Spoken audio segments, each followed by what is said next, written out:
Hello and welcome to the Etoft21sports Show for January 9th. How is everyone doing? My name is Eric. I'm the man behind Etoft21sports. We have an absolutely loaded episode for you today. Gino from the That's What G Said podcast. He is going to have his horse racing bet of the day from Gulfstream Park. And my boy Bryce from the I Need It Sports Pod. He's going to be stopping by. We're going to look back at week 18 plus share our Super Wildcard Weekend Bets. But before we get into all that, I'd like to say thank you to the sponsor of the show, Parlay Play. If you're not using Parlay Play, you're really missing out.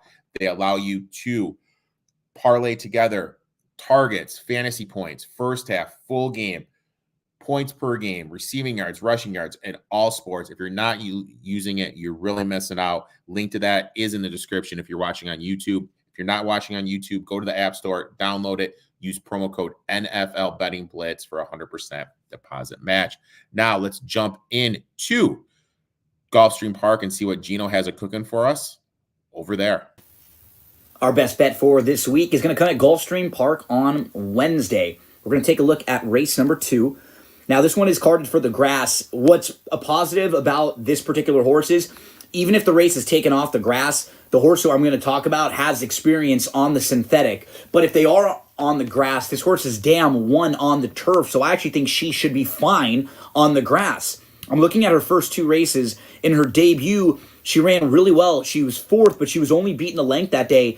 She showed a lot more speed. Then in her second start, she drew a wide post, so she wasn't able to get as close to the lead early on. She was about 4 or 5 lengths off early, and she got caught in between horses. She had to move out really, really wide. You look at this race, there is not that much early speed in here at all. I think the 3, Palace Flirt, will be forwardly placed. I'd love to see her sitting 2nd or 3rd. And I think she'll get a really nice trip from down on the inside, expecting a good effort from Palace Flirt. Make sure to give my boy Gino a follow at It's Me Gino B on social media. Now, let's shift our attention over to some NFL and welcome Bryce to the show. Bryce, how you doing, my man? Doing good. Glad to be back on the show. Thanks for having me on, Eric. Man, this year's gone by quick. We're already in the playoffs. It went by in the snap of a finger. It feels like yesterday we were talking about the beginning. Time is flying. There's only so many NFL games left. But before we jump into all that, why don't you tell everyone about your podcast? I had a great time going on it during your live event for the play-in tournament. Why don't you tell everyone about that, when it comes out, and what you guys cover on it? Yeah, so if you look at the ad name in my corner of the screen, at INISPOD, other words, I Need It Sports Podcast. Me and a couple high school buddies, we've been talking sports forever. Figured now that we're kind of, more grown, have more free time without the responsibilities of school, decided to start a podcast, chop it up about football, basketball, NBA, NFL, college football, college basketball. So we do appreciate you again for coming out a couple weeks ago to sit and watch that live game that wasn't so much of a game with the Lakers blowing out the Pelicans, but yeah, man, it's been really good doing this for about a year and a half now, which seems crazy. I think we've had like 70, we're coming up on 71 episodes, I think. And usually episodes come out Thursday or Friday for the NFL. Now that the NFL is kind of ending, we'll pick back up into the NBA, dive more into that. So that'll be a different schedule that I'm not too sure of just yet. But I know as of this week, we'll be recording our playoff episode Thursday night, and that'll be coming out Friday morning. So definitely be on the lookout for that. And like I said, you can follow us at INISPOD on YouTube and Twitter and Instagram. I believe it's an underscore first before you spell out I Need a Sports Pod. But yeah, follow us there. Let me ask you this before we jump into the NFL stuff. Are the Pacers done with the big injury that happened last night? It's going to be tough. It was I kind of expected it. The in-season tournament, everybody was obviously playing for something. And then as soon as it was over, the Lakers and Pacers kind of went on a downturn and started losing and dropping games. The Lakers are still dropping like crazy right now. I would assume there's going to be some type of blockbuster trade. I don't know what exactly that they could do to get better at this point, but it's going to be either that or Darvin Ham getting fired. And then as for the Pacers, this injury to Halliburton, they said he's out at least 2 weeks, and they'll come back and check. That's going to be big loss for them. And then also, like we said on the podcast when we were live, it's a young team. They can put up points, but boy, they can't stop anybody. So if they have to win shootouts in a 7-game NBA series versus some of the tougher opponents in the NBA, that probably won't work out too well. But they are in the East, so I expect them to still be able to make the playoffs or at least the play-in at the very least. I don't think they'll fall too far off without Halliburton. The thing to watch will be, though, since it's, a soft tissue injury is kind of tough to deal with, they rush him back and then he ends up re-injuring it or re-aggravating it. Then it starts getting real tough for them because, like, you can only have him out for so long before it does before worse turns to worse. So, yeah, Pacers they might be dead on arrival. Pacers are DOA. Seaspear22 chimes in. What is Belichick's future? Ooh, man, it seems like he doesn't want to walk away. I think I seen earlier today he said he was willing to step down from GM duties in order to keep the head coaching position. I think it's just time for a fresh start somewhere else for him if he is going to keep coaching. But I'm not going to lie, it's kind of set in stone, at least for me, that without Tom Brady, he's the greatest defensive-minded coach of all time. I'll give him that. There's no knocking that. You can't take away what he's done over there for the last 20 years in New England. But without Brady to help him out on the offensive side of the ball, he can't put enough pieces on the offense together. He can't put a well-put offense together. He back and forth with McDaniels as his coordinator. And I think he should retire, but I know he wants that record over Shula for most victories.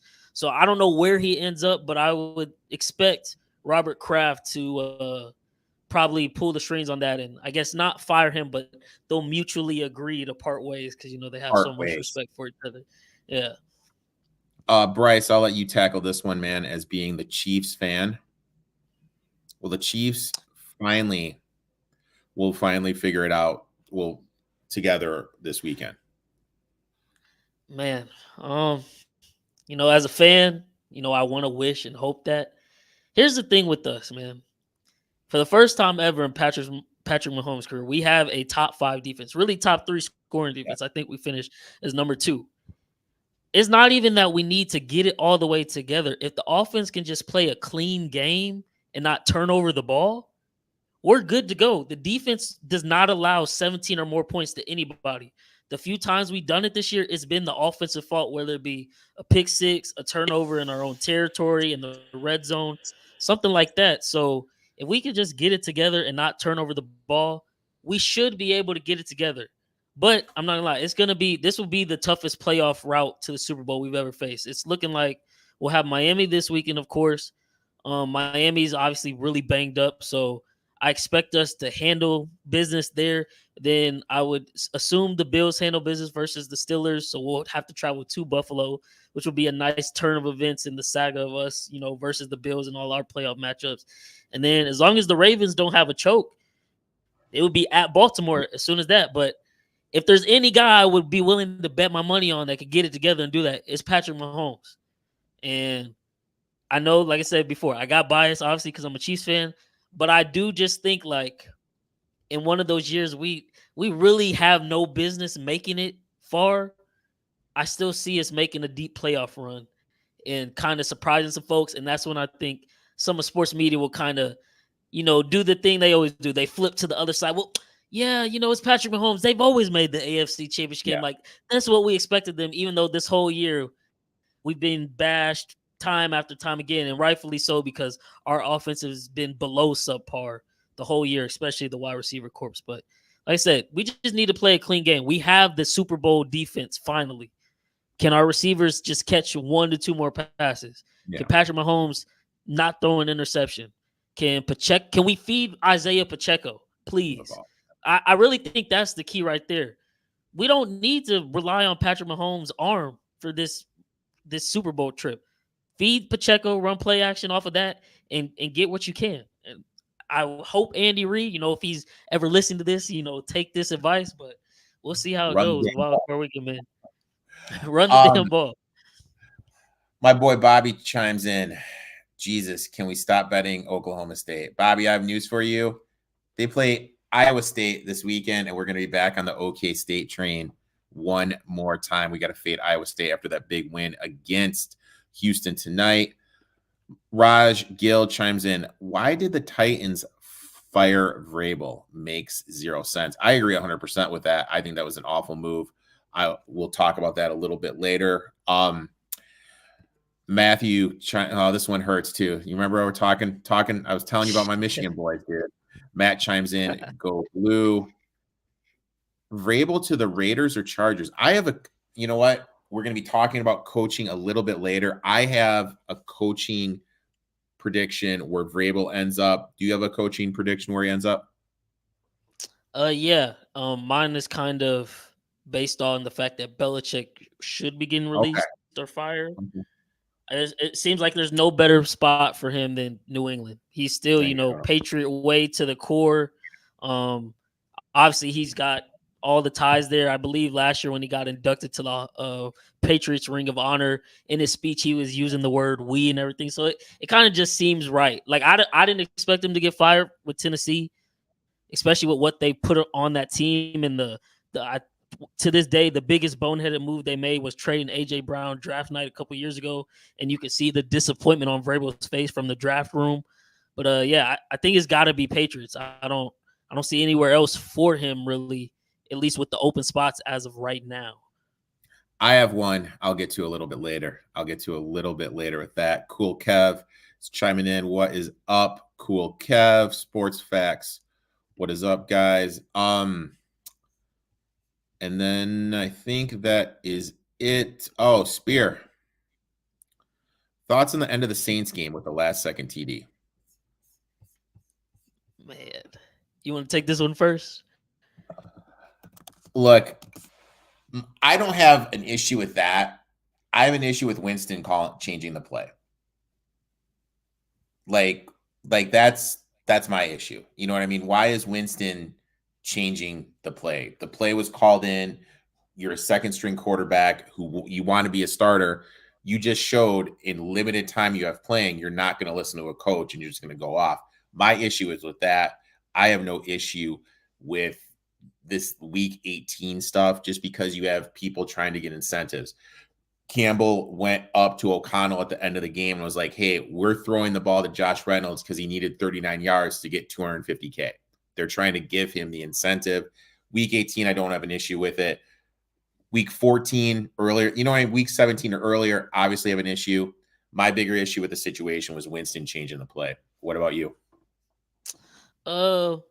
I feel like it was the way they did it. It'd be different. I feel like if they lined up in like I formation and ran the ball, like a clear run play, but to do it out of the victory formation, I just feel like that's only going to bring bad blood further towards the line in the future. Like next time they line up in victory formation, the defensive line might tee off just because they'll be like, oh, well, we don't know what y'all are doing. And then I don't like the aspect that, Winston and, he said it was a team decision. The whole team's been behind them. So I like that they're sticking together, but I don't like the fact that they all went against the coach. And I know we're probably going to touch on this pretty soon, or it might be next, but I've been a fool for the last 2 years of betting on the Saints to win the NFC South because it's been such a terrible decision. They have a great defense. I foolishly thought, I watched Derek Carr, obviously, for 9 years in Las Vegas / Oakland, play my Chiefs. And I knew he wasn't that great of a quarterback, but I thought, hey, Saints have a very good defense. He's got Olave, Michael Thomas, Kamara. Maybe he'll actually be able to be a game manager and win this division. Well, 2 years in a row, 2 L's for me. Seems like the team has lost, or Dennis Allen has lost the team. And the fans in New Orleans, if you've ever been on Saints Twitter, they are ready to get rid of Dennis Allen since about week 5, it seems like. And so that kind of, for me, was like the icing on the cake. Like, you tell your team, go to victory formation, take the knee, and they all just usurp you and like, hey, we're going to get Jamal in the end zone and forget what you say. So that's kind of where I stand on it. But like I said, I can't really knock the decision to run it. It's just the fact that they ran it out of victory formation. That's where it gets real weird. Like, that's kind of the low ball stuff right there. Sports facts, Bush League in my eyes. Also chimes in, Saints have talent, but coaching sucks, and they are in camp hell. Yeah, their salary cap situation is brutal. Dave Kozak, hey, Kozak checking in from Texas. One of the few times, probably means few. Kozak, he is in Texas now, former Chicago Bears loyal fan, but stuck in Texas. Also, Let's Make Some Money chimes in. WTF, Chiefs game is on Peacock. Yeah, that pisses me off more than anything, that they're putting this on Peacock. Luckily, my brother has a Peacock account. I'm just going to log in through his stuff and be able to watch the game via that. But I hate the fact they're using these streaming stuff. And I really feel that we're going to start to see NFL playoff games be pay-per-view. And that's really going to irritate me. Oh my God. That's my worst fear. I was talking to my podcast partner, Cam, earlier about this, because he was saying Peacock. And I was like, yeah, that's really stupid. And he's like, but it's only like $6. And I'm just like, this literally just is the beginning. It's going to open up the door for so much other BS down the line where, like you said, it could be something like pay-per-view where, hey, this prime time divisional matchup, you can only watch it on ESPN Plus. Like, nobody wants that for real. Like, this is the biggest games of the year. Just put it on the local news station like CBS, NBC, Fox, and just let people watch the game. Because I know we're progressively, moving towards more and more technology, but there are people out there still that only rely on cable or don't know how to even work TV apps like that. Like, they won't know how to get to Peacock, and they're probably some of the most loyal fans there are, and they're kind of getting X'd out from watching the game, a playoff game at that. So I really don't like it. And like you said, the pay-per-view thing, I'm just praying it doesn't come to that point. But the way this capitalist society is, I definitely see it coming down the pipeline sooner rather than later. I love my mom to death, and she's a huge college basketball head, like huge. And she is sharp as a razor. I mean, since she's retired, she spends her days now just watching college basketball. But me having to talk her through to get to the Peacock app just so she could watch Nebraska and Purdue was a 25-minute process.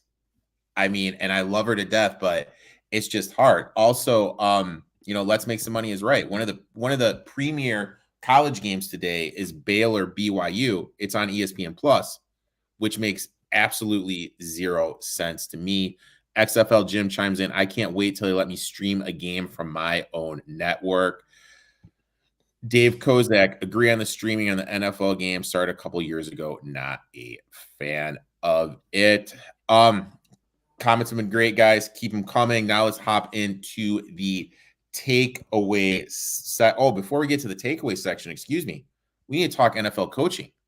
Obviously, the coaches that got fired, Vrabel, Arthur Smith, and I'm spacing on the other one. What was the other one that got fired? Ron Rivera. Yep.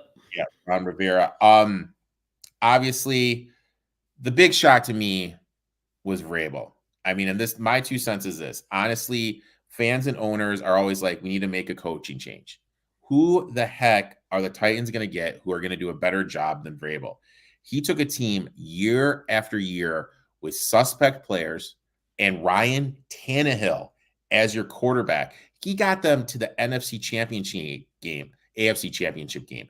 He beat Tom Brady in his last NFL playoff game in New England. And these guys just move off of him because they think the grass is greener on the other side. You look at my Lions. They fired Jim Caldwell when they shouldn't have. And it took them to just now for them to get a coach where they got double-digit victories. You look at the Bears, who fired Lovie Smith after a 10-win season, and they still haven't gone back to the level that Lovey had been playing on every single year. The grass isn't greener. I think this is an awful hire. I have a prediction for it. We'll get to that a little bit later, but I think this move is going to set the Titans back, and definitely with their quarterback situation, their cap situation, it's not a job I'd be hopping to get to. What is your take with the Vrabel situation? I agree. It's also a mind-boggling, horrible move for them, and it kind of makes it even worse that if you look at their division now, you got the up-and-coming Texans, who people didn't think much of, but C.J. Stroud is a baller. D'Amico Ryans, rookie head coach, looks to have that team rolling and believing in everything he's saying in that building. Then on the Colts side, while they did just lose to the Texans to miss out on the playoffs, they played this whole year basically with Gardner Minshew. And I still fully believe Anthony Richardson has every possibility to be a really good quarterback, especially with Steichen as his coach. You got Jonathan Taylor signed long-term now. So the Colts, I would suspect, aren't going anywhere. Jacksonville is a little bit of a question mark because obviously they just choked away the division this year, but they're still, I would think, would be a decent team. You're getting rid of Vrabel. It's probably a foregone conclusion now that Derrick Henry is out the building in Tennessee. You still don't have, I mean, I guess you have a wide receiver one in DeAndre Hopkins, but he's only going to be a year older. Will Levis was developing, but now he's going to have a new head coach, which isn't always the best for a young quarterback. So definitely, I don't know. These last couple moves in the offseason, starting with that A.J. Brown trade, it's just kind of gone downhill from there for the Titans. And they're going to have to be in full rebuild mode. And I don't know off the top of my head, but I know they're building a new stadium. They're in territory of opening up that new stadium and the team being completely garbage. And you're going to need to sell seats in that new stadium. I know that much. So I definitely didn't see that one coming and don't agree with it whatsoever. If you're a huge sports fan, it's impossible not to spend a fortune on all the streamers. XFL Gym, Titans might be a bottom 2 open job. I hate the Lakers 99 says Panthers and Titans are the bottom 2 open jobs. I actually probably agree with that. Just looking at the big picture, Panthers by far the worst job, with them having no first round picks, being tied to Bryce Young. Let's make some memory. Henry is gone. Did you see him address the crowd after the game? That was really weird. That was like really weird how he took the mic and addressed the crowd. One of the big rumors, college coach making the jump up to the NFL. That is obviously Harbaugh from Michigan. You and I talked a little bit beforehand about this. We're both on this. We both have the same feel. Tell us what you think about Harbaugh. Well, I've known for the longest, it's always been rumored throughout the years, but I think everybody has known that Harbaugh's main objective was always to make it back to the NFL once he went to Michigan somehow, some way. Now, obviously, it was on the brink here a few years ago when he had the losing streak versus Ohio State, and people were actually calling for him to be fired from Michigan, but he keeps the job. You know, he's beaten Ohio State the last 3 years, finally gets the monkey off his back with the championship a couple nights ago, and now he's headed back to the NFL. Now, where? That's the question. Like I was telling you, I would have thought his preferred place, even though I thought it was the Chargers, even though the Chargers are kind of in cap hell themselves, and they're kind of in a semi-quasi rebuild, but they have Justin Herbert, a guy who, for better or for worse, a lot of people have him top 5. A lot of people, will argue about that because he hasn't won anything. I think at the very least, he's a top 10 talent, a quarterback right now. So I thought Harbaugh would love to have a quarterback he could rely on and build from there. But it's been rumored that it's looking like he might go to Vegas. And I just don't know what entices him to Vegas unless it's strictly about the dollars. Because I know they probably will throw a very lucrative deal his way. You're going to be in Vegas, all the money being made down there. But for them, they still don't have a quarterback unless, I don't see this happening, but it would be funny. I don't know how you feel about J.J. McCarthy, but with the Raiders picking the draft, if they were to hire Harbaugh and he just goes and gets McCarthy because that was his quarterback, so he knows him, That would be kind of hilarious to me. I don't think it would work out, but if it's going to be the Raiders, they need a quarterback because I don't know how much faith they have in Aiden O'Connell. So that it's something to keep an eye on. And then, of course, like we were talking about, the whole situation with Antonio Pierce. The guys love him. The Raiders had this happen a couple years ago. They had Rich Bisaccia. Guys loved him. Mark Davis said, no, we're going to go get McDaniels, who's only had failed head coaching tenure after failed head coaching tenure. And now he's fired. Guys love Antonio Pierce, and you're about to go hire another different coach when your players are clearly telling you, like, this is the guy for us. I don't know, man. I mean, this is an organization. He can run it as he wants, but I can't see that one going too well for him. I agree with 100% everything you're saying. The first rumor I heard was Greg Roman and him going to LA to coach Herbert, try to get that San Francisco connection that they had back in the day going again. But then I think Davis is just going to open up the pocketbook. You got Devontae Adams, who's saying, hey, we all want to be here for Pierce. And that's right. This is the same situation from a couple years ago. You have a guy comes in, he actually took them to the playoffs, and you let him go. You have Pierce, who was the best coach against the spread this year. For us gamblers, that means a little bit something. But he was able to motivate a team that had nothing to play for and to close out the season. That's really tough to do. One thing, and I'm throwing this out here, and it's probably not going to happen because no one wants to coach the Chicago Bears, because a lot of people don't know this.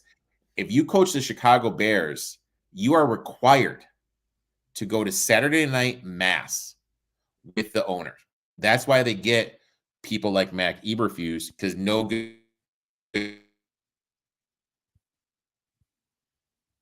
Roman, Harbaugh with Justin Fields, that'd be something that would be getting excited about. Brandon chimes in.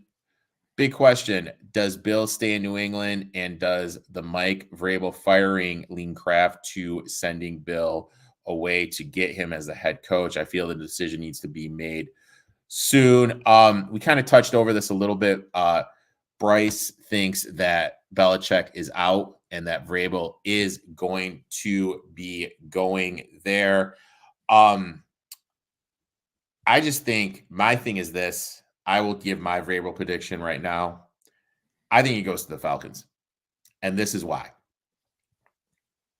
They have the easiest schedule in the league next year per team percentage who they play. So they have one of the easiest schedules going into next year. Defense, they have people in position. Offensive line is good. You have that stud running back that he loves in Bijan Robinson that you can lean on.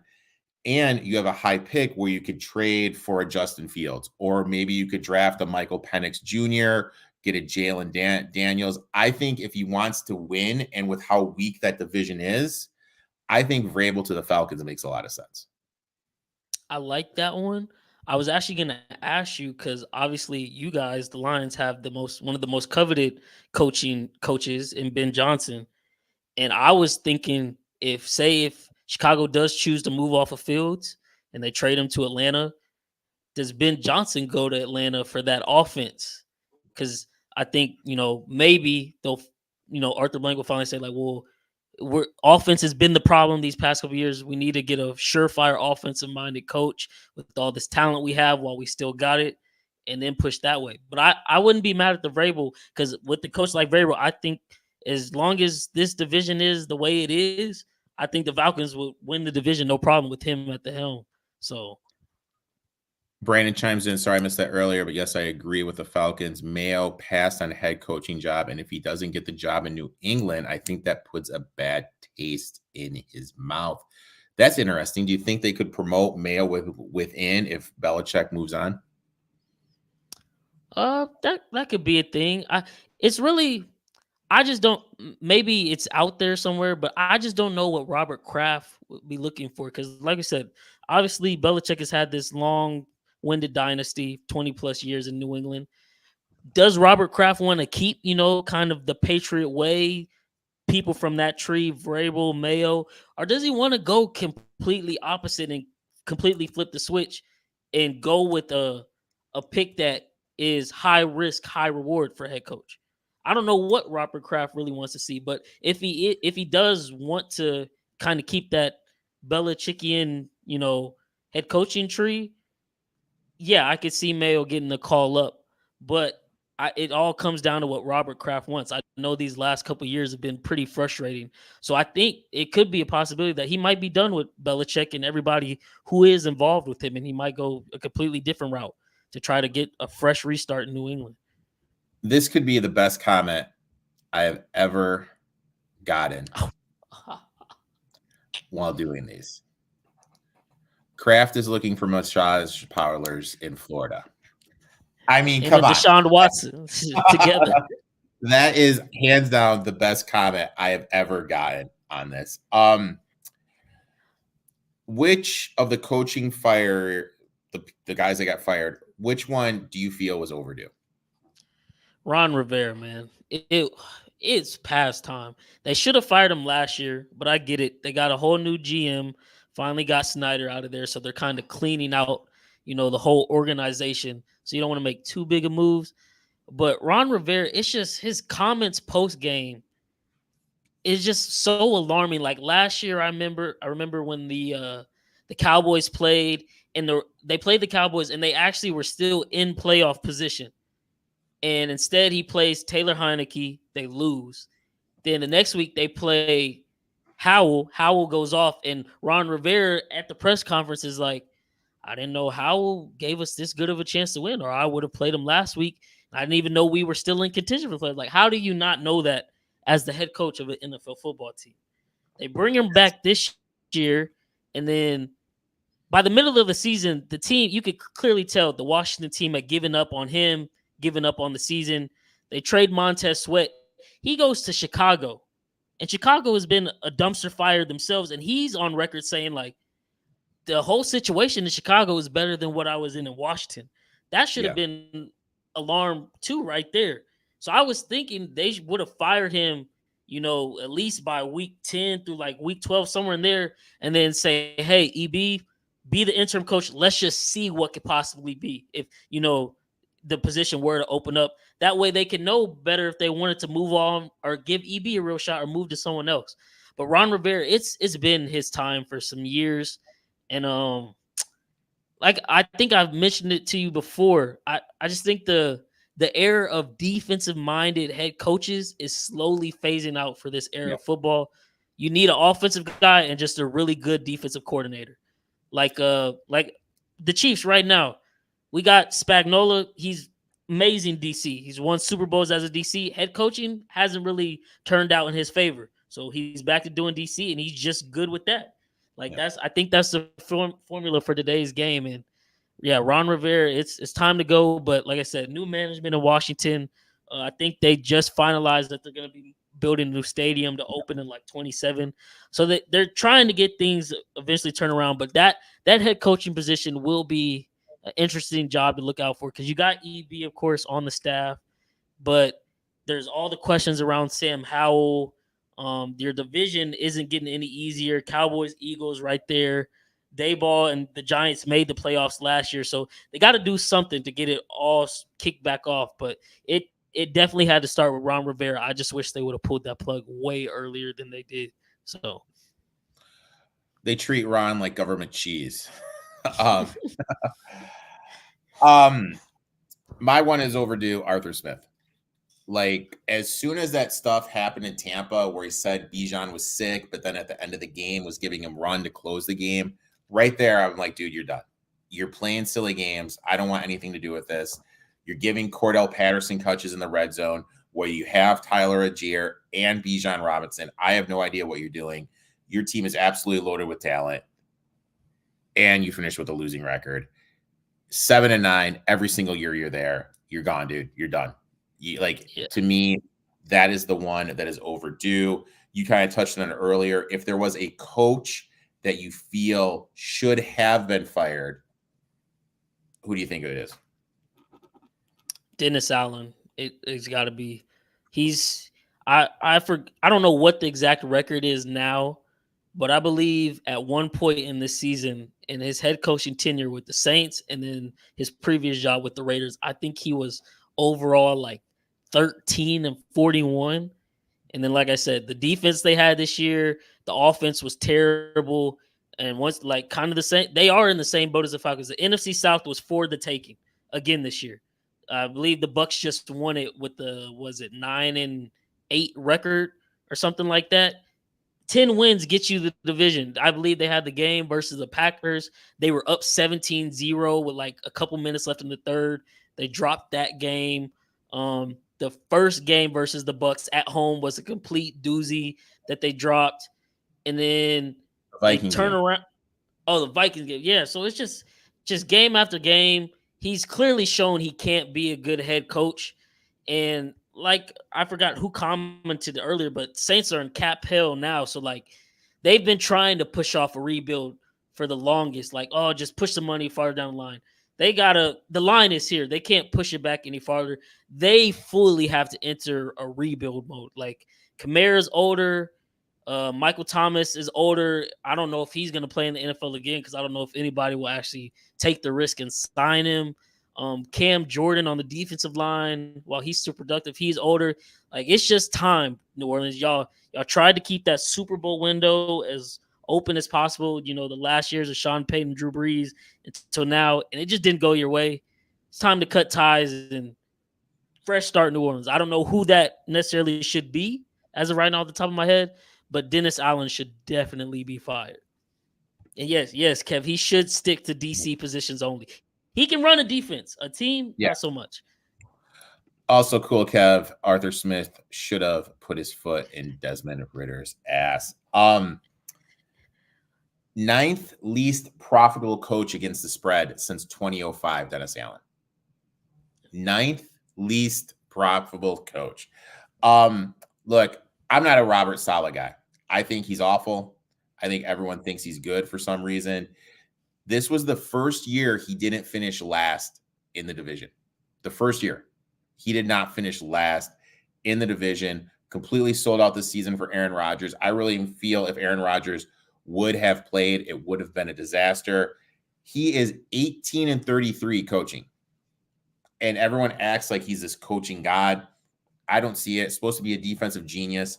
And you consistently see teams have success running the football on him.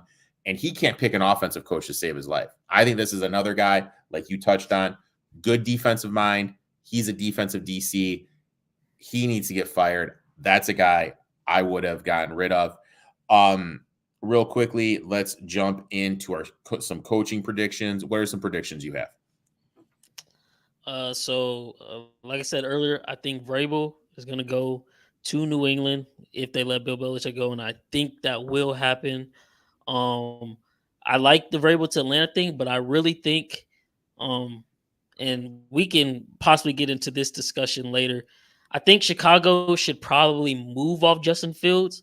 I think they're kind of falling into the same trap as last year where they started off bad, and then towards the end of the year, they looked better, so they had hope. Same thing happened this year. I think they should just go ahead, take Caleb Williams or whichever quarterback. I guess Drake may be the other option they deem for the number one pick. And then you can also get an offensive lineman with their next pick or a wide receiver, whatever they're choosing. That way you got a rookie quarterback on a rookie contract. You got hella cap space. You can start building that defense, get some big signings there. And Eberflus seems to be a good defensive coach. Whether he's a good head coach is still, out to be discussed, but it's not looking too good as of right now. And so I think Justin Fields goes to Atlanta, and I think they get Ben Johnson because Justin Fields, Bijan Robinson, Drake London, Kyle Pitts, that's a hell of an offense. If you could put something together down there, that team would be dangerous, especially in that division. Because like you said, they got the defensive pieces they needed this year. One of the big signings was Bates from Cincinnati. Cincinnati didn't want to pay him. He goes down to Atlanta. He's had an all-pro year. They got A.J. Terrell at corner. Like, they have the pieces there. They just need a good coach, and I think Justin Fields could be serviceable in a different system with a guy who's an offensive-minded coach instead of what he's been relegated to in Chicago. I like that one a lot. I have gone back and forth with this Fields thing. In my eyes, I listed every quarterback. I think with the teams and their quarterback positions, only 11 of them wouldn't take Justin Fields with what they have. But the flip side, he's never made it through a full season. So, you know what I mean? Like, it's kind of the risk and reward with him. I think the Bears will move on from him. They'll take Caleb Williams with the top pick, and then, like you said, get an offensive lineman or a wide receiver. A couple ones I have. I did my notes for this before the Vrabel news. I had Raheem Morris going to the Falcons. I think the Falcons go with a defensive mind because they just hit an offensive mind. We see that a lot of times. After you have a defensive minded coach, you go to the offensive mind, vice versa. Has coaching experience, was a little too young for the job in Tampa, but he's totally revamped that Rams defense. If the Rams can put together, make a deep playoff run, I think that's somebody we could see get a head coaching job. I think Ben Johnson. I actually think Ben Johnson goes to the Commanders. Bob Myers is taking over that front office. And what is Bob Myers? That's a great move for them. He has shown us he wants an organized front office. I think he's seen that in Detroit with how Detroit's kind of redone their front office. And I think he wants to go to some place with structure. They have the 3rd pick overall. You could possibly get a Jaden Daniels there, which would be huge in the Ben Johnson type offense. And since he's a younger coach, I think he's going to be given some leash with the new ownership, time to build. I think Ben Johnson to the Commanders makes a lot of sense. And the Titans, I think this is going to be a huge mistake. I think they're going to take the Texans OC, Bobby Slowick. We've seen this before with the Patriots during their heyday. When a team has success for a couple years, other teams try to poach other guys behind, like assistant GMs, assistant coaches, and try to build like a New England West. I think we're going to start to see teams try to build a San Francisco. Like this will be a San Francisco East because the GM, what's his name? Clayton used to work in the San Francisco front office, has ties to Sludwig. This hasn't worked in the past where you try to revamp a culture in a different city. I think that would be an awful move for the Titans. I think the Titans is a job, bottom 2, as XFL Jim said, that I want nothing to do with moving forward. Bryce, takeaways. What is your first takeaway for week 17, my man? Week 18, excuse me. It won't be hot this weekend, but it's about to be real hot down there in Miami. They got a lot of questions to be answered this offseason. I'm hoping and I'm thinking my Chiefs will handle business, knock out the Dolphins, and they still made the playoffs this year, but it is another year where towards the end of the season, as the schedule picked up, as the weather got colder, whatever you want to say, the Dolphins completely fell off. They have all the talent. I know they've gotten hit with the injury bug a little bit towards the end of this year, but look around the NFL. Who hasn't been hit by an injury bug this year? You look at Cleveland, they're balling out with Joe Flacco right now. So there's really no excuse, especially when you have a Tyreek Hill, Devon A-Chain. Tua, they haven't paid him.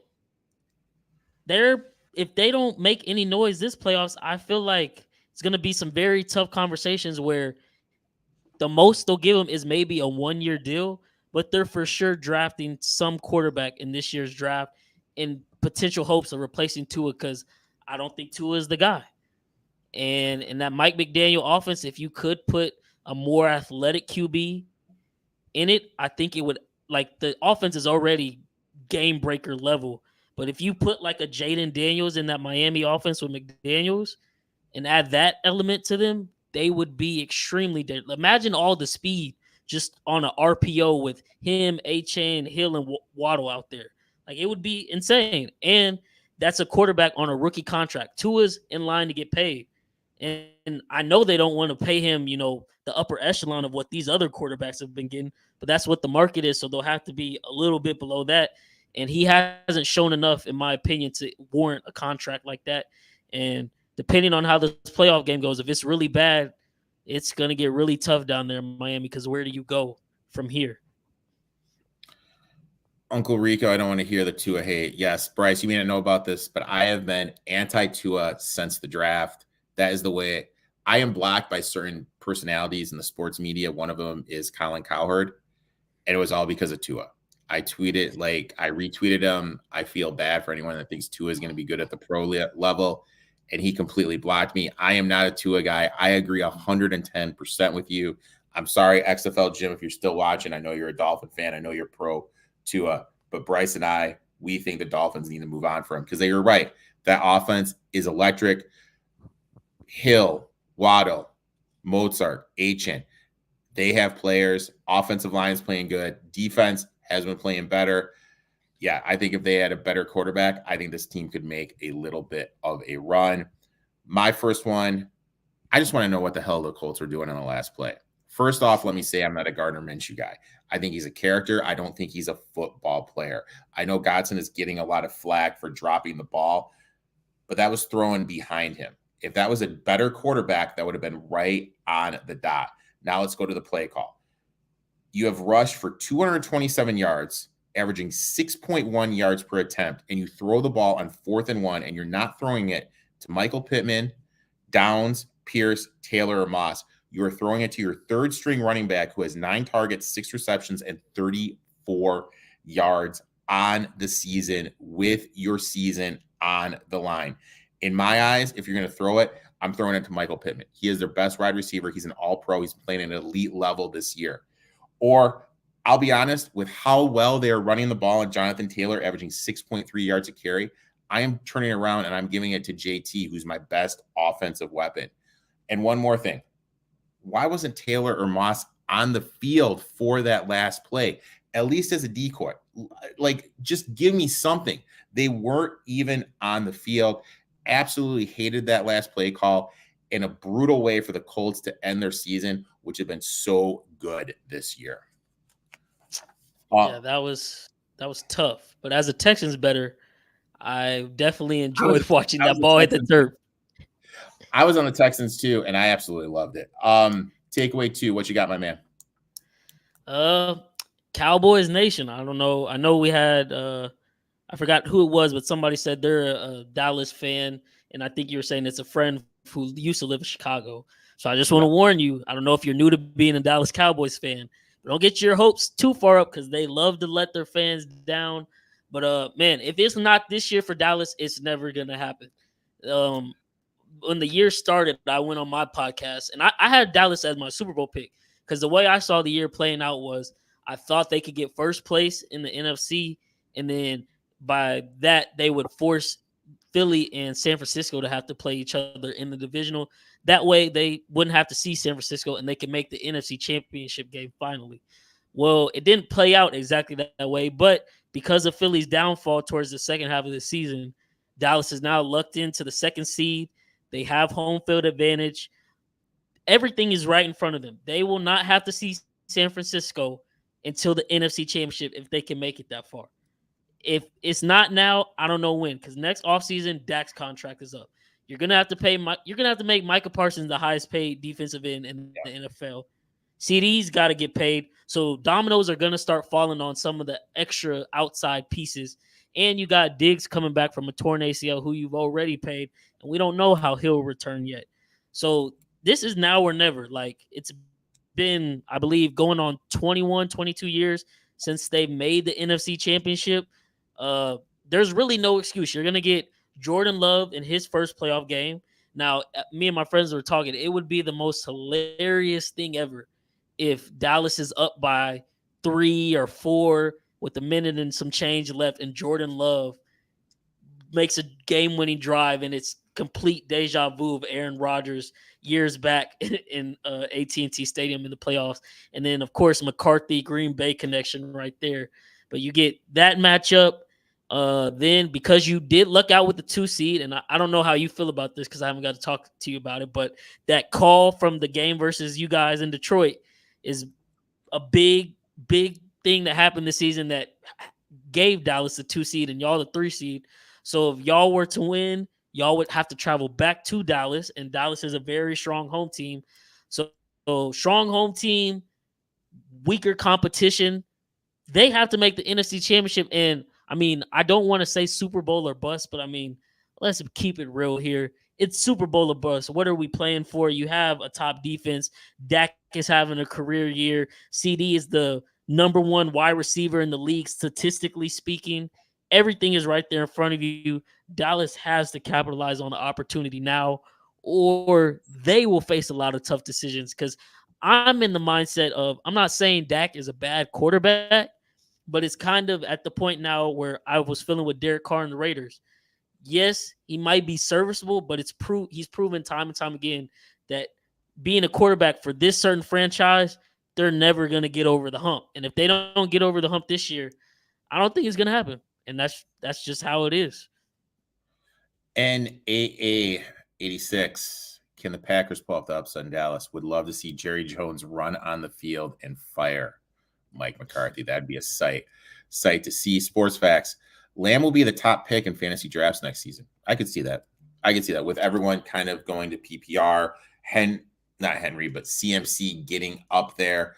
I could kind of see that. I could see people drafting Lamb. My next one. Can Matt LaFleur finally get some credit? There were 4 teams that didn't have a player selected to the Pro Bowl. The Patriots, 2-15. No, sorry, the Panthers, 2-15, worst record in the league. Patriots, 4-13, second worst record in the league.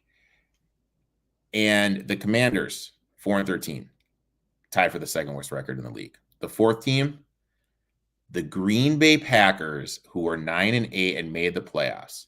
LaFleur has made the playoffs with a team that had 0 Pro Bowl players. This has not happened since the Seahawks did it in 2010. This team is the youngest in the league, the youngest team in the NFL for the last 6 seasons. They finished 6-2 over the last 8 games to storm into the playoffs with wins over the Chiefs and Lions in a must-win spot against your rival Bears. They got the win in an ugly fashion. That was a playoff-type win.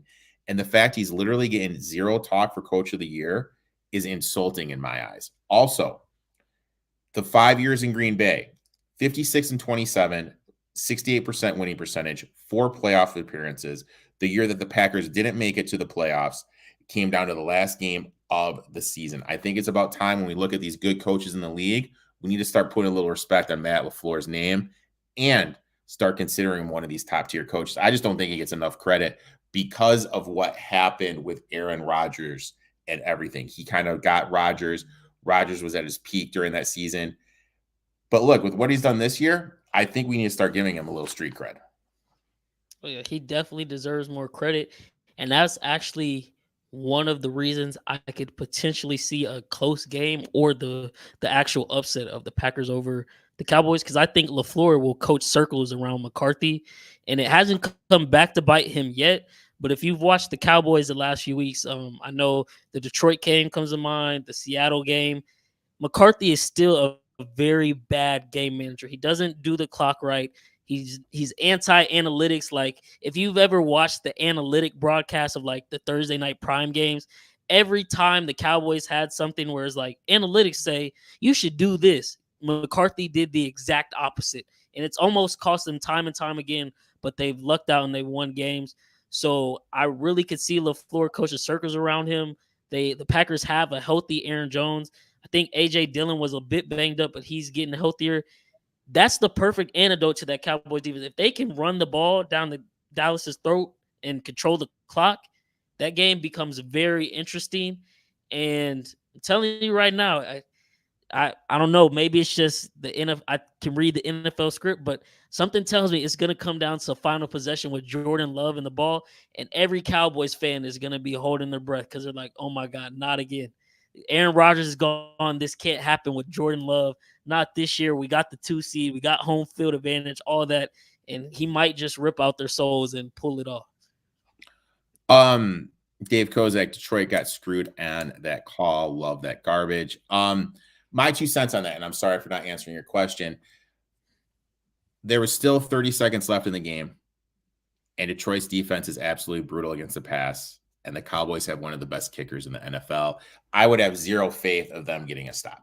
I mean, that's just me, honestly. Like, at first, I was fuming. I was pissed off. But then I'm watching the game with my folks because I was still there for Christmas. My old man looks, they can't stop shit on defense. They would have kicked the field goal. And then I started thinking about it. I was like, goddamn, dude, you're right, dude. They can't stop shit on defense. And that was evident by that like third down and forever. And Lamb had a 98-yard touchdown pass, 98-yard touchdown reception. I just don't think Detroit's defense is good enough. I think they would have gave up a field goal there and Dallas would have won the game. Maybe that's just me being a negative Nancy, but I have zero faith in the Lions defense. We have reached our betting part. We each have 3 bets. Our first bet, we are actually on the same side. So Bryce, I'll let you make your statement, I'll let you make your case first for the Rams plus the 3.5. Yeah, man. I know as a Lions fan, this has got to be pretty bittersweet. It's been years since y'all made it to the playoffs. Finally make the playoffs. For one, last week is just heartbreaking. I hate to see Laporta go down with what looks to be a serious knee injury, especially headed into the playoffs. Getting a home game, and it's versus Matthew Stafford. The one, I mean, I don't know how you feel as a Lions fan, but I know a lot of y'all were rooting for him when he went to LA and made the Super Bowl. You know, kind of felt like an extension of a Los Angeles Rams fan just for Stafford. And then the Rams are one of the hottest teams out right now. Like you said, that Detroit defense is very suspect. You got potential rookie of the year, Puka Nacua. I don't think he'll get it, but because of CJ Stroud and what he just did. But Puka Nacua, Cooper Kupp, Kyron Williams is a beast. Matthew Stafford slinging it, and it just sucks because maybe any other loss to any other opponent might be a little bit easier to bear, but the fact it's going to be Matthew Stafford potentially knocking you out of the playoffs after it took this long to get back, it's kind of like, I don't know what the NFL script writers had written up this year, but they made sure to get all the connections for all of these playoff matchups across the board. And yeah, Rams plus 3.5. I think they might win outright. So if you liking what you hear and you can see that happen too, you might want to sprinkle on plus odds for that. But yeah, plus 3.5 field goal, easy. I think Stafford goes for at least probably 250 yards, and Kyron Williams might have multiple touchdowns as well. So it could be a long night for you guys in Detroit. I'm on the Rams plus 3.5 too. And it's going to break my heart because we all know how this is going to end. Lions will be up 4. Stafford's going to get the ball on his own 25, own 20, whatever. He's going to drive the length of the field. I know the Lions are 1 DVOA versus the run. So on paper, it's a tough matchup for Kyron Williams. But when we looked at when Williams has played other top 10 rushing defenses per DVOA, he played the Ravens, 25 attempts for $114. Against the Browns, 21 attempts for 88 yards. So he's performed good in those games where he's played another defense that was top 10 DVOA against the run, averaging over 4.1 yards per game. Oh, sorry. In those games, I am sorry. I totally messed up my notes. The last 3 games that he's played, 23 attempts, 114.3 yards per game, 5 yards per carry. He's peaking well, and he's played good against those teams that are top 10 rushing defense. I think that's going to have some success on the ground. Now let's look at the Lions defense. 16th DVOA in the last 3 weeks. Nick Mullins, 396 yards, 2 touchdowns. Dak Prescott, 345, 2 tutties. Nick Mullins, again, 411, 2 touchdowns. So the last 3 games, quarterbacks are averaging 384 yards and 2 touchdowns per game. Plus, Nick Mullins had not 1, but 2 games where he threw for 390 yards. Let's just let that sit in for a minute. Nick Mullins passed for 390 yards 2 times against Lions. How are they going to be able to stop Stafford and Kupp and Puka in the back 4? Makes 0 sense to me. Plus, the Lions will obviously be without Laporta, as you mentioned. This will hurt the passing attack because everything with Ben Johnson's offense just funnels in the middle of the field. McVay 3-1 on the road in the playoffs against the spread, 3-2 as a dog. Plus, there's a saying, don't poke the bear. I don't know if you saw this. The Lions are banning anyone from wearing a Lions Matt Stafford jersey. And now you got Kelly Stafford, Matt's wife, going on social media, bad-mouthing this. don't poke the bear. Like, don't, like, this guy won a Super Bowl. You know what I mean? Don't give him this little, boost. I think the Rams have the defensive advantage, quarterback advantage, and coaching advantage. I'm taking the Rams here plus the 3.5. I didn't know about that whole Stafford thing, but that definitely adds a lot of juice to the game. And I'm also a little worried, I'm not knocking his style. I kind of like, how Dan Campbell is always willing to take a chance on fourth down and everything. But I think with the heightened stakes of the playoffs, he might try to force it in a position where he doesn't need to. And potentially that mistake might end up costing y'all the game on the back end. Whereas McVay, plenty of playoff experience, Super Bowl winning coach, he just has the upper hand in this matchup, I feel like. And yeah, I could definitely see your situation playing out. Matthew Stafford, everybody booing, no Matthew Stafford jerseys, final drive. He might even throw in a no look just cause, and yeah, leads them right down to the end zone, touchdown. City of Detroit, broken hearts for the rest of the year. Yeah. Next bet, and we're going to a player prop. I actually like this one a lot. Yes, so Joe Flacco has been balling ever since he took over the reins for Cleveland. We have this matchup. I think it was a Christmas matchup, Texans versus Browns, but CJ Stroud was out with a concussion. That game, Amari Cooper went off for 265. So I would imagine Texans coming into this game is like, well, we cannot let that happen again. But on the flip side, Njoku he's arguably Flacco's number one target, even with Amari Cooper on the field. He could easily hit this prop, I feel like, in 3 or so receptions, just up the seam in the middle of the field. Flacco is going to hit him. I think he's going to get a bulk of the targets. And I think Flacco will actually have to pass more this game because I think the Texans are going to surprise a lot of people. And I think CJ will be able to put up points on that Cleveland defense. And it might be a bit of a shootout of a game. And so I think because of that, Flacco, a lot of attempts, and Njoku, his 1A or 1B target, however you want to put it, with Amari Cooper. I think over 55.5 should be a nice play for everybody. I like that a lot. As Let's Make Some Money chimed in, he's been a target machine with Joe Flacco. I'll probably be on this one myself. I think it's a great leg that you can add in prize picks. My next one, kind of mentioned it a little bit earlier. I'm on the Packers here, plus the 7.5. Look, I'm not a fan of this Dallas team.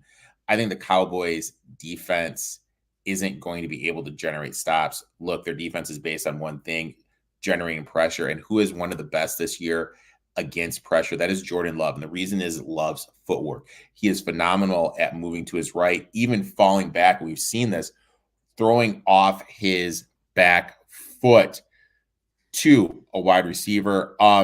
Cowboys offense, look, they're just going to try to get the ball to CD. What are the Packers going to do? They're going to double CD, and they're going to force the rushing game to beat them. This rushing game has been a huge disappointment this season. I really think they are missing Ezekiel Elliott because I don't think Tony Pollard is a number one back. They've only rushed for 1,920 yards this season, averaging only 4.1 yards per carry. This is their lowest rushing total since 2020. For how bad the Packers' rush defense is, I don't think the Cowboys will be able to move the ball on the ground, thus putting more pressure on Dak. Now let's not forget the Packers. Lions were able to move the ball on the ground against the Cowboys. Bills manhandle them on the ground. I think Aaron Jones is going to have a good game. I think A.J. Dillon, who's coming back, who is healthy, is going to help that rushing attack.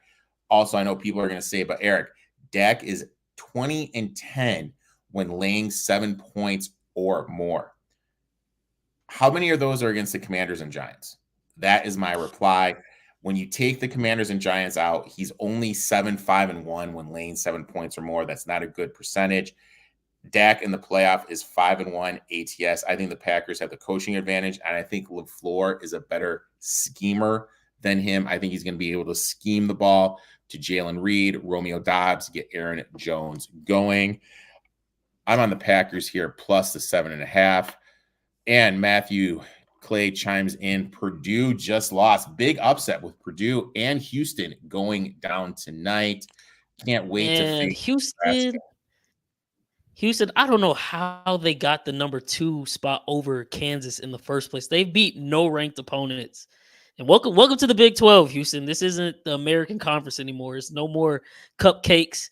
They found out about that Hilton Magic. I think they opened up the game like 14-0 to start. So yeah, man. It's gonna be I mean, the it's gonna Big be fun 12, to see them. Big 12 ain't no joke, man. You got Baylor, BYU, Cincy's playing some good ball. You got Texas. That is the best basketball conference right now by far. Can't Purdue. I don't have to see who Nebraska plays next. Oh, my mom just texted me that too. Purdue just lost. Bryce, third bet. Where you going, my man? Kind of hinted at this earlier, man. If my Chiefs want to have success, it all runs through Isaiah Pacheco. Feed Pop the beast, man. I don't know if you've heard, but the weather projections for this game, 0 degrees with the negative 19 wind chill. It's going to be snowy. Like we said, Miami, warm team. As the weather gets colder, they don't play their best. Defense is really banged up.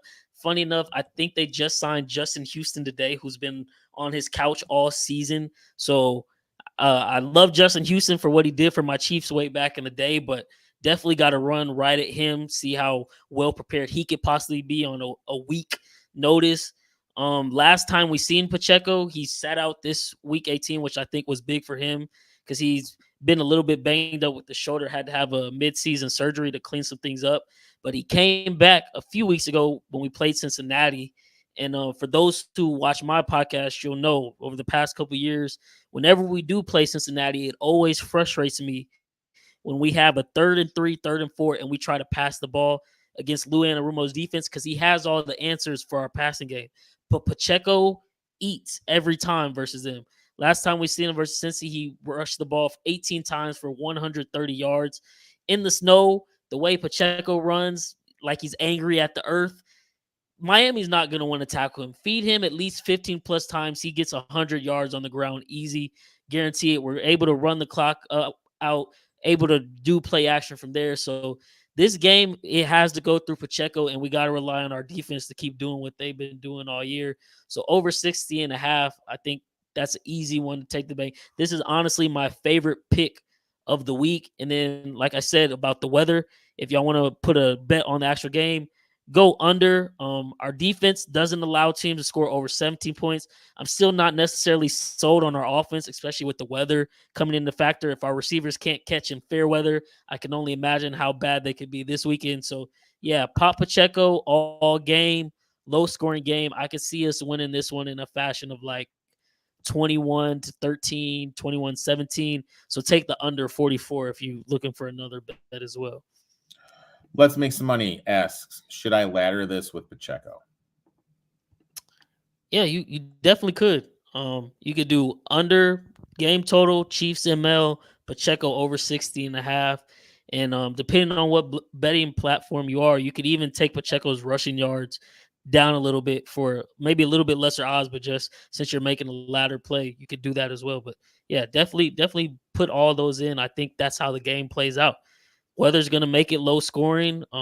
Miami's offense isn't good versus good teams. Our offense has been so-so all year. Even if we do get it a little bit together, I don't expect us to go put up 30 or anything in this weather. And I would assume if we do get the lead and we are feeding Pacheco, we're probably going to want to get out of there pretty quick with the weather being the way it is and not try to do too much. So that's kind of the game script I have going in my head as of right now. My bet, and this is just for you, my friend. Give me the Chiefs minus the 4. Look, I love it. I loved it when I seen it. Tua is from where? Hawaii. He plays in Miami, and he's going to be playing in cold weather. 43% chance of snow. And I heard I went to weather.com, it could get to -10. Yeah. -10. And you have a team from the South coming up north to play in that. Plus, let's look at the injuries for the Dolphins. They don't have Bradley Chubb, who is their best pass rusher. And we've seen you've been able to get, I don't mean to be mean here, but you've been able to get to Mahomes this year. Yeah. Without the best pass rusher, I don't think they're going to be able to create enough pressure. Also, who does Mahomes look to the most? Travis Kelce. Miami is 30th DVOA defending the tight end. This is an absolute phenomenal matchup for Kelce. Also, Raheem Mostert, he's banged up. He is huge for this Finns rushing attack. I know people want to think HN is a thing. My thing with him is he can't touch the ball 20 times a game like Mostert can. Mostert has shown in San Francisco that he can have the offense funnel through him, touching the ball 20 times a game. And if he's not 100%, this is going to hurt their offensive attack. Also, Jalen Waddle, he's banged up. He's not 100%. Also, I don't mean to be that guy. I had under 1050 yards this year. He finished with 1030. So shout out to Jalen Waddle for not playing that last game. I really appreciate that, my man.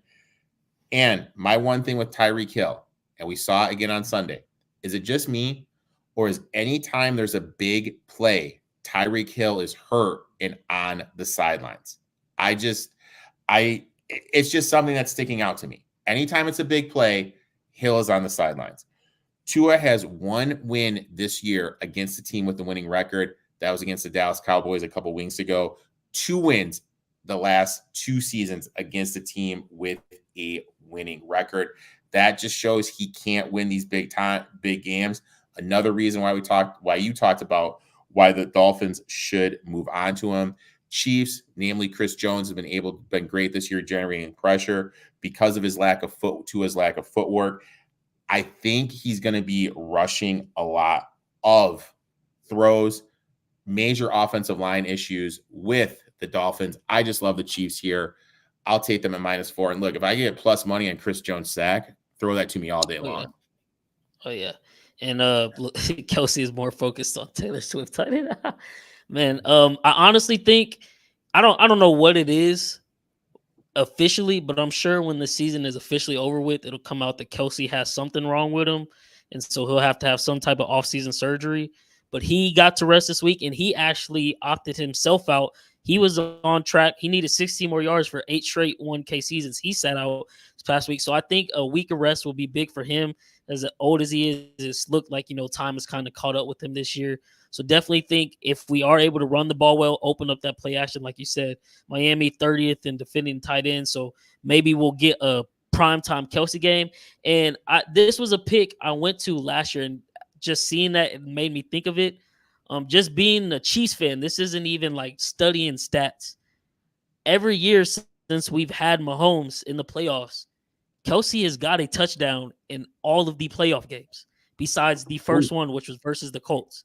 So Kelce, anytime touchdown, take that to the bank. And then last year, it was a podcast special pick. I was like, if you are listening to this, sprinkle on 2 touchdowns, because I think he'll get 2. That's how he kind of plays when the playoffs get here. He had 2 touchdowns within the first half, I believe, versus Jacksonville last year. So Kelce, anytime touchdown could be another play if you are looking to sprinkle anywhere else. Like you said, our line has been a little bit iffy. I think we were starting a rookie left tackle the past couple weeks, Wanya Morris, who's now in concussion protocol. But I believe we're supposed to be getting Donovan Smith back, but he hasn't been that great either. So that's more the reason why I'm like, Andy, just run the damn ball. Let's take time, control the time of the game. It'll open everything else up. We do not have to, like, Mahomes, go do your magic. Like, we don't have to rely on that for this game. And, yeah, man, -4, I like it. Like I said, it's going to be very interesting to see Miami in the snow. Can't wait to watch that one on Peacock, because that's the only place we can watch it. But I'll be tuned in for sure. That is brutal. Also, I hate the Lakers. Nebraska is against Iowa on Friday. Great. I get to bet on the Iowa basketball. I guess I know what I'm going to be doing my Friday night, watching a little Big Ten basketball with Iowa and Nebraska. Bryce, I would like to thank you for coming on, talking some NFL. This was a great episode. We talked coaching. We looked back. We shared our bets. Always appreciate you coming on, especially when you're on your vacation. Why don't you tell everyone one more time where they can find you on social media and what platforms your podcast comes out on? Yes, you can find me at INISPOD on Twitter, on YouTube, on TikTok.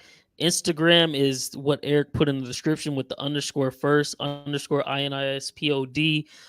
Our podcast comes out on Spotify, Apple Music, and YouTube, so you can find us there. We post every week. We post a daily, or not daily, but we post a TikTok promo video leading up to our episodes that drop every Thursday as of right now. Like I said, we're talking NFL, NBA, college basketball, college football. This past week, I was in your boat. I didn't want Michigan to win. I've been calling Washington all year, and Washington dropped a dud on Monday night, so that was unfortunate to see. Did win $50 off my podcast friend. He's a UT fan. I bet him for the UW game, so I got 50 there. But then I lost that 50 right back on betting Washington versus Michigan. NBA is picking up once this NFL season finishes. We'll kick into gear on NBA. So yeah. Definitely follow us there. I tweet all of our picks out on our page. So you might, if you follow Eric, you might sometimes see him retweeting some of our stuff. We're involved a lot in some of the group chats on there. So yeah, give us a follow. Hope you like what you see. It's a lot of the same stuff me and Eric talked about here today with a couple of my friends from my childhood. So thank you for having me once again. It's a pleasure coming on. Love chopping it up with you about everything sports. Can't wait to hopefully, probably hop back on after playoffs are over, wrap up all the final season thoughts, off-season moves, and everything. So looking forward to it. Definitely looking forward to having you on again, guys. If you're not listening to their podcast, watch it out. When I go on my runs and walks, working out, I always have it playing. Great stuff, entertaining, good back and forth, and more importantly, great information. Make sure to check that out. We'll be back next week. Let's make some money. God, I've been messing up talking a lot today. Let's make some money. Let's cash some tickets. Until next week, boys and girls.